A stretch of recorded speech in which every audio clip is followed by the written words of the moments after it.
पाकिस्तान में अगर आपने बड़ा लीडर बनना है तो आपको ऑक्सफोर्ड की डिग्री नहीं बल्कि जेल का एक VVIP सर्टिफिकेट चाहिए। हमारे मुल्क में जेल काटना कोई सजा नहीं बल्कि एक पॉलिटिकल ब्रांडिंग है।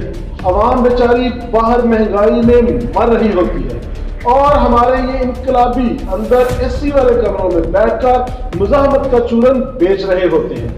आज मैं इन मुकद्दस गायों की बहादुरी की दास्तानों का मुकम्मल पोस्टमार्टम करूंगा जिन पर आप सालों से यकीन करते आए हैं। तो तैयार हो जाए क्योंकि सच बहुत कड़वा होने वाला है। शुरुआत करते हैं पाकिस्तान पीपल्स पार्टी के बानी जुल्फकार अली भुट्टो से। दास्तान तो ये मशहूर की गई कि जी आखिरी वक्त में उन्होंने बड़ी शान से शेविंग कट मांगी, कबूल गई और नारे मारते हुए फांसी के फंदे को चूम लिया। वाह क्या फिल्मी सीन है, मगर हकीकत जरा सुनिए। जेल के अंदरूनी जराए और एनी शाहिदीन बताते हैं कि भुट्टो साहब आखिरी चंद घंटों में इस कदर टूट चुके थे कि वो मुकम्मल तौर पर होशो हवास खो बैठे थे। उन्हें इस बात का होश ही नहीं था कि क्या हो रहा है। उन्हें बकायदा स्ट्रेचर पर लादकर घसीटते हुए तख्ता-ए-दार तक ले जाया गया क्योंकि उनके जिस्म में खड़े होने की ताकत खत्म हो चुकी थी। ये है वो बहादुरी जिसे सियासी अफसाना बनाकर आपको और मुझे बेचा गया। और अब जरा मर्दे हुर्र आसिफ जरदारी साहब की तरफ आए। 14 साल जेल काटना कोई मामूली बात नहीं, मगर जनाब ये जेल नहीं। कहाँ एक बार सहाफियों से मिलने पहुंचे तो पता चला जरदारी साहब जेल में नहीं, अस्पताल के पास एक लग्जरी कोठी में फुल एसी चलाकर सख्त तरीन कैद काट रहे हैं। हद तो यह है कि लोग आज भी तंज करते हैं कि जरदारी साहब की जेल इतनी कड़ी थी कि वहां बीबी शहीद के साथ कबड्डी भी खेला करते हैं और इसी कैद के दौरान आसमा साहबा भी निमदार हो गई। यानी जेल क्या थी? एक फैमिली रीयूनियन। और अब पेशे खिदमत है शरीफ खान, जिनकी बीमारियां आप सुने तो न्यूटन के कानून से भी तेज बदलती हैं।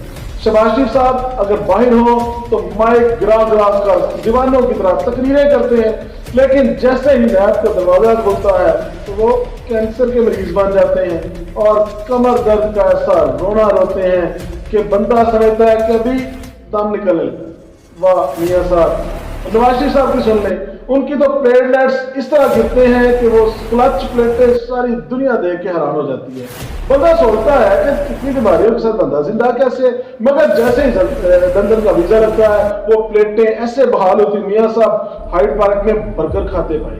और बीबी साहबा की सुने, मरियम साहबा, वो तो नैब के दफ्तर ऐसे जाती थी जैसे किसी फैशन शो में जा रही हो और वहां पहुंचकर औरत कार्ड खेलती थी कि देखो एक औरत को बुला लिया गया है। आखिर में बात करते हैं आजकल के कैदी नंबर 804 की। लोग कहते हैं खान साहब बड़ी बहादुरी के साथ जेल काट। अरे भाई, जिस जेल में रोजाना देसी मुर्गी का तड़का लग रहा, वर्जिश के लिए साइकिल मौजूद हो, मनपसंद मुलाकातें हो और बुकला की फौज खड़ी हो, इसे जेल नहीं अडयाला गेस्ट हाउस कहते हैं।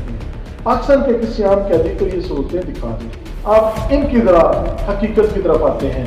ये इस वक्त मशहूर ये किया गया है कि खान साहब के पास देसी मुर्गा होता है, मनपसंद मुलाकातें होती हैं, लेकिन 4 माह गुजर चुके हैं, उनकी मुलाकातें बंद हैं। मुकम्मल तौर पर एक छोटे सेल के अंदर उनको बंद किया गया है। उनको बार बार डील की ऑफर की जाती है, मगर इमरान खान तारीख का एक वाहद आपको बहादुर बंदा नजर आता है जो कि मुकम्मल तौर पर ना तो हार मान रहा है, ना सिस्टम के साथ डील कर रहा है। उसके ऊपर जितनी भी सख्तियां हो रही हैं वो सारी सख्तियों को सहता जा रहा है, मगर एक ही बात कहता है कि ये माफी तो आपको मांगनी पड़ेगी। मैं माफी क्यों मांगूं? मैं तो इस कौम का भला चाहता हूँ। आप इसके बारे में क्या कहते हैं? ये सारी कैद, सारी जेल यात्रा ड्रामेबाजी थी या कि सच था? कमेंट्स में अपनी राय का इजहार कीजिए। चैनल पसंद आए तो लाइक और शेयर जरूर करते हुए बेल आइकॉन का बटन बजाना बिल्कुल ना भूलिएगा, क्योंकि अगर आप वो बेल आइकॉन को दबा देंगे तो हमारी आने वाली हर वीडियो आपको सबसे पहले मिल सकेगी।